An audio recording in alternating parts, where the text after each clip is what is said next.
Hello there, this is Dana Arcuri, author, speaker, survivor, advocate, and certified trauma recovery coach from danaarcuri.com. Thank you so much for joining me today. If you are new to my channel, please hit the subscribe button so you don't miss any new content. And if you are returning, welcome back. It's awesome to have you here. So today's video message is going to be a little bit different than what I normally do.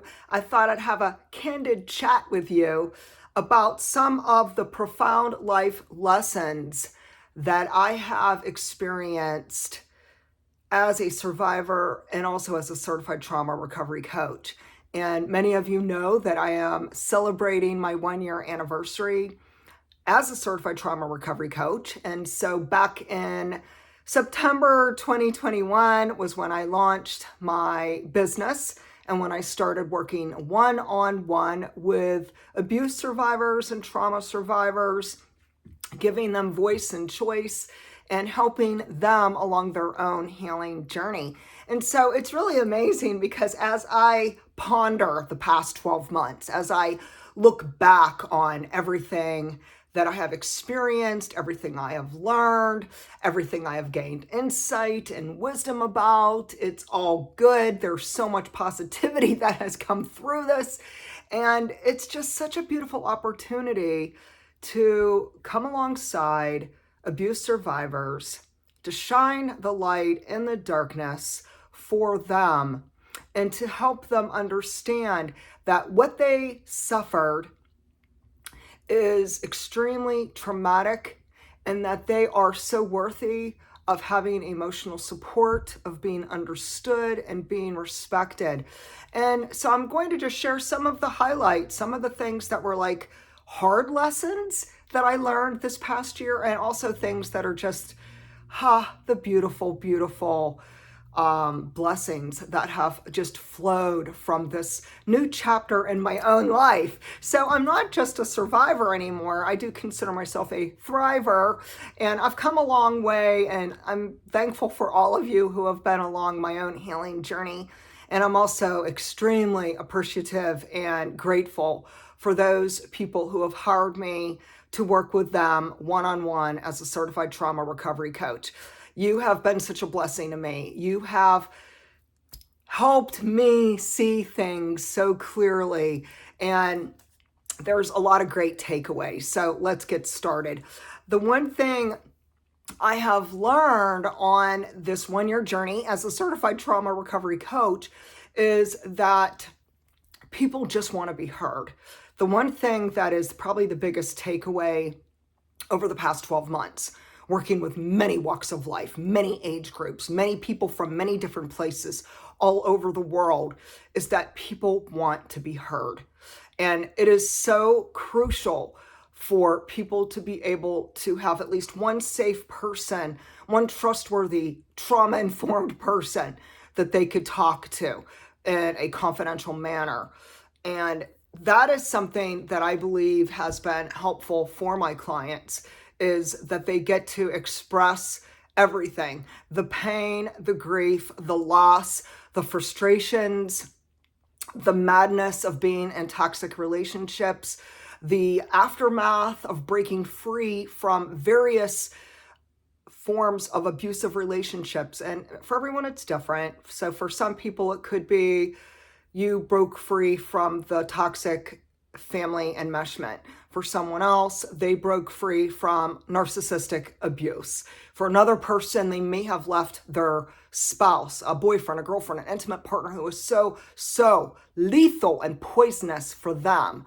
And everyone has a different story, but our stories matter. You matter. And giving voice to you and what you've been through also matters. It's so important, and it's vital that we can have this sacred space where we can just share whatever we feel comfortable with, and understand that certified trauma recovery coaching doesn't necessarily mean that every single time we have a session, we're talking about like the heavy stuff, the hard stuff. No, there are times we might dive deep into some of the very painful experiences that an abuse survivor suffered. But there are other times we talk about holistic modalities, recovery goals, coping mechanisms, somatic embodiment, how we can hold space for our own selves and give self-care to our own selves and find very holistic, awesome modalities that will be positive strategies to use to help us move forward in whatever fashion is beneficial for us. And for every client, it's very different because they are unique people. Just like I'm unique, just like I have my own history, my clients also have their own background, their own history, their own traumas, their own coping mechanisms.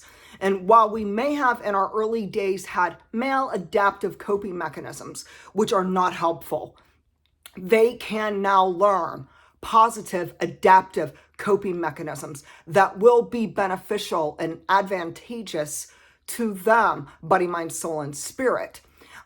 Another thing that I think was super beneficial for me to learn, I'm going to keep this one real. Wow, this one was the hard lesson. And I'm going to be really authentic, open.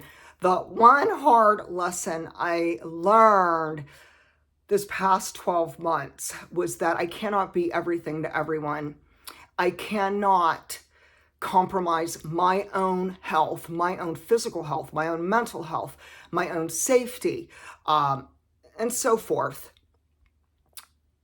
in my practice, that I need downtime. I need to practice self-care. I need to have breaks and time off from work. When you work with trauma survivors on a daily basis, such as how I do in my own business, as a certified trauma recovery coach, obviously, yes, I am working one-on-one with some hard challenges that these people go through. And so it is sometimes extremely daunting. And I'm trying to help these people to navigate the healing journey. But on the same token, I myself have learned that I have to create more times in my life with breaks. Meaning that, oh, trauma's so deep, it's so heavy. It's so heavy, people. And when you're someone like me, I am an empath and I'm a highly sensitive person. And I think that there's a lot of positives with being empathic and being a highly sensitive person because it helps me connect more to my clients. And I think they're very appreciative and grateful that I am empathic and compassionate and understanding and a good listener and giving, and there to support them. But on that same token, I have learned a really valuable lesson. And from this point forward, I'm going to be making some big changes in my business as a certified trauma recovery coach. So the hard lesson is last year, I didn't take breaks. It was rare that I would take time off work, that I would go on a vacation. So last year, so if I take like the beginning of September 2021 and all through this current moment, right up to this very timeline of now, I didn't take time off. I didn't go on vacation. And what happened was I ended up getting really run down. So people in the mental health industry, we can get run down. We can go through what's called burnout. And burnout is real. People in the mental health industry are battling burnout right now, especially during the past 3 years with the pandemic and everything that's come down with isolation and so forth. And so we're feeling it. We're really feeling it, us mental health workers, in whichever capacity we work. So whether someone's a licensed therapist, a licensed psychologist, a counselor, a certified trauma recovery coach, or what have you, we have to carve out specific time to take care of our own selves. And that means specifically putting in our schedule that we're going to take a break, we're going to take a vacation. And it doesn't necessarily mean I'm going to the Bahamas. Oh boy, I wish I was. I so wish I was. It doesn't necessarily mean I'm going on a cruise. It doesn't necessarily mean that I'm, going on an airplane and going on this big trip. Carving out time could be so many different things. So for one person, it could mean they're simply stepping away from the internet, stepping away from the workplace, stepping away from all of the heaviness And they then create this beautiful, safe space of practicing self-care. So for one person, they might enjoy soaking in a warm bubble bath. Another person might love walking barefoot on the beach. Someone else might love energy work, or someone else might love getting professional massage, going on nature walks, spending time with their children or their grandchildren or their furry friends, etc., etc. And so self-care can mean something totally different to each one of us, because we're all unique, we're all different. But the one thing that I did learn was that I did get run down last year. I did get sick last year, and I was down for the count for one solid month. So that taught me a big lesson. It was around the holidays last year, and I could guarantee I'm going to do things different this year. So FYI, this year I am taking a lot more frequent little vacations. I call them like little mini self-care, time away from YouTube, time away from social media, time away from work, to replenish, to refuel, to just kind of come back to myself, reconnect to myself, reevaluate my life, and reestablish where I'd like to go next. And it's all good. It's all good. So starting in September, I'll be on a vacation, just giving everyone the heads up. I won't be on YouTube or on social media. I am going on vacation. Woo! I am so excited. Oh, my soul is singing a hallelujah, people. I am so excited. I am just so pumped about having these 10 days off. I so need it. And I am going to establish some new professional boundaries for my own mental health, because if I want to show up and be there for my clients, I too need to take care of myself. And it's kind of like that whole airplane analogy. Some of you have heard of it. If you're on an airplane and let's just say it's spiraling out of control, it's going to crash, it's coming down, people, what are you going to do? And a lot of people are like, well, if I'm with my kids, I'm going to give the oxygen mask to my children. And so the goal is, no, we don't give the oxygen mask to other people, because what? Then we're going to pass out or we're not going to make it. So we have to put the oxygen mask on. We have to take care of ourselves first. And then we are better equipped to take care of others. So we have to fill our own cup, so it's overflowing, so it's not empty. So then we can be of service to others and fill their cup too.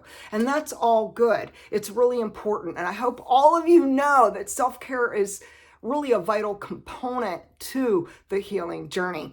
Some other lessons that I've learned is that I believe that there are times when I can see that clients may not be an ideal fit for me, and I'll have to say, no, thank you, and I may need to refer them to someone else.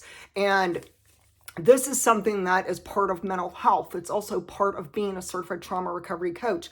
I cannot be everything to everyone. So for an example, someone had messaged me and they said, hey, I want to get help tapering from medications, and I'm going through some really bad withdrawals, and I need help with these medicines, and I need help with my trauma, etc., etc. Okay, so for this person, no, I couldn't take them on as a client. And the reason why is, as a certified trauma recovery coach, I do not ever give medical advice, withdrawal advice, drug taper advice, prescription advice. I am not a doctor. I am not in that position. So this is not within my scope of practice to give pharmaceutical advice, and therefore I can't do that. There's a lot of liability involved with this as a certified trauma recovery coach, and it is within my ethics within the school that I graduated that I cannot and will not and shall not ever give medical advice, taper advice, etc., etc. I know that a lot of people, they understand, I did go through wicked withdrawals. If you want to watch those videos, they may go back about 5 years ago. So I have been through hell and back over many medicines. And that's why I think people want to work with me, which I get it. You want someone who's been there and done that. However, understand that it is not within my scope of practice to give you any medical or pharmaceutical advice. So thank you so much for understanding that. Next is that another life lesson I learned is that abuse and trauma survivors, they don't need rescued. And so sometimes people think, that they're broke. I've heard people criticize themselves, and it's actually common in a trauma response to have that inner critic show up. And you know what I'm talking about, the inner critic, we just can't keep it quiet. It's like giving us these nasty messages, and it might keep us awake at night. But the inner critic is a common trauma response. And we have to understand that if you are an abuse survivor, a trauma survivor, you really honestly don't need rescued. But what you do need heard, you do need seen, you do need understood. Most people, they want someone to understand them. And as a survivor, I think that's something that's really important, that someone could be on the same page, that they understand what you went through, and they could validate it and not judge you. No judgment. And so that is vital. Another thing that I think is really essential is that clients realize that they do get voice and choice, that they get to be the CEO of their lives, of however they choose to heal. And for everyone, it's different. People approach healing and the recovery journey very differently because we all have different backgrounds and belief systems and values and practices and different interests. So some people might lean towards Western medicine. Another person might lean towards holistic medicine or Eastern medicine or herbal remedies or different various forms of natural strategies and coping mechanisms to heal trauma. And so for each person, it is unique. I'm going to end on this note. This is a quote that I have on my blog, and I think it's so important that every single abuse survivor and trauma survivor hears this and understands this. And so this is called A Medicine Woman's Prayer by Sherry Tilsley. And she says, "I will not rescue you, for you are not powerless. I will not fix you, for you are not broken. I will not heal you, for I see you in your wholeness. I will walk with you through the darkness as you reconnect to your light." And I think that is just the most beautiful thing, that trauma survivors realize you are not broken. It's not about what's wrong with you. Nothing's wrong with you, my friends. It's about what happened to you, which is abuse, whether it was sexual abuse, sibling abuse, narcissistic abuse, whether it was child abuse and child neglect, domestic violence, financial abuse, etc., etc. For each of you, it may be different. But today, I'm sending you love and light, and thank you. Thank you for being part of my healing journey, and thank you for asking me to join you on your healing journey. If you'd like to share with me what you believe is helpful for you to heal, if you've worked with a therapist, did it help? Have you worked with a certified trauma recovery coach before? Has it helped you? What do you believe is the most important thing about your healing journey? Do you want someone to just listen to you and hear you and see you and believe you and to validate you? Is there something else you need? Share with me down below. Let's keep the comments going, and you could visit me at danaarcuri.com. Thank you and have a beautiful and blessed day.